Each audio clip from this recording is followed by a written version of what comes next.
آج بچوں ہم ایک سٹوری سنیں گے جس کا نام ہے پینوکیو کے کارنامے۔ پیارے بچوں، آپ نے مشہور بڑئی ماسٹر چیری کا نام تو سنا ہی ہوگا۔ ایک مرتبہ ماسٹر چیری کو صنوبر کی لکڑی کا ایک ٹکڑا ملا۔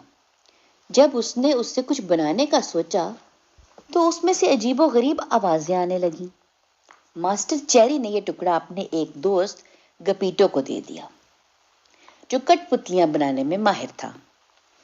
اس نے اس کا ایک پتلا بنایا اور اس کا نام پینوکیو رکھ دیا۔ پینوکیو بہت شرارتی بچہ تھا۔ وہ پتلا ہونے کے باوجود انسانوں کی طرح بول، سن اور چل پھر سکتا تھا۔ یہ دیکھ کر ایک دن گپیٹو نے سوچا کہ کیوں نہ اسے اسکول میں داخل کروا دے۔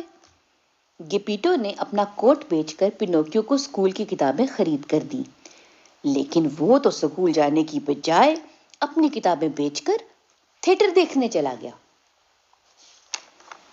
تھیٹر میں اسے اپنا ایک دوست مل گیا۔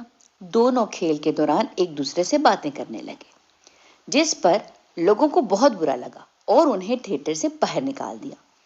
تھیٹر کے مالک نے پینوکیو کو سزا دینے کا سوچا، لیکن پینوکیو نے اس سے معافی مانگ لی۔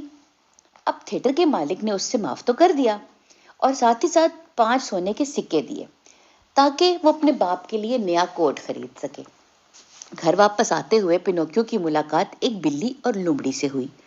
وہ دونوں اسے بے وقوف بنا کر سونے کے سکے حاصل کرنا چاہتی تھی، لیکن اس وقت ایک نیک پری نے پینوکیو کو ان سے بچا لیا اور اپنے گھر لے آئی۔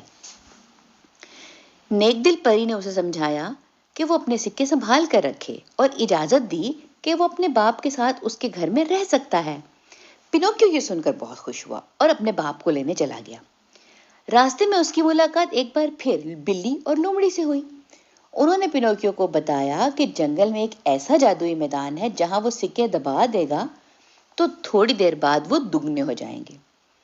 پینوکیو نے ایسا ہی کیا اور جب واپس آ کر دیکھا تو بلی اور لومڑی اس کے سکے غائب کر چکی تھی۔ جب پینوکیو ساحل سمندر کے کنارے واقع اپنے گھر پہنچا تو اس نے دیکھا کہ اس کا باپ ایک سمندری طوفان میں پھنسا ہوا ہے اور ایک بڑی سی شارک مچھلی اسے کھانے کی کوشش کر رہی ہے۔ پینوکیو فوراً اپنے باپ کی مدد کو پہنچا اور شارک سے اس کی جان بچائی۔ دونوں خیریت سے اپنے گھر پہنچ گئے۔ پینوکیو کو اپنی غلطی کا احساس ہو گیا تھا۔ اس نے محنت کرنی شروع کر دی اور اپنی محنت کے پیسوں سے اپنے باپ کے لیے ایک کوٹ خریدا۔ یہ دیکھ کر پری بہت خوش ہوئی۔ جب پینوکیو اگلی صبح اٹھا تو وہ پتلے کی بجائے ایک اصلی انسان بن چکا تھا اور بہت اچھے اور صاف ستھرے کپڑے پہنا ہوا تھا۔ اس کا بیگ سونے کے سکوں سے بھرا ہوا تھا۔ یہ سب پری کی طرف سے اس کا انعام تھا۔ پینوکیو اور اس کا باپ ہنسی خوشی زندگی گزارنے لگے۔ تو یہ تھی بچوں پینوکیو کی کہانی۔ کیسی لگی آپ کو مجھے کامنٹس میں ضرور بتائیں، اور اگر آپ کو اچھی لگی تو لائک، شیئر اور سبسکرائب ضرور کریں۔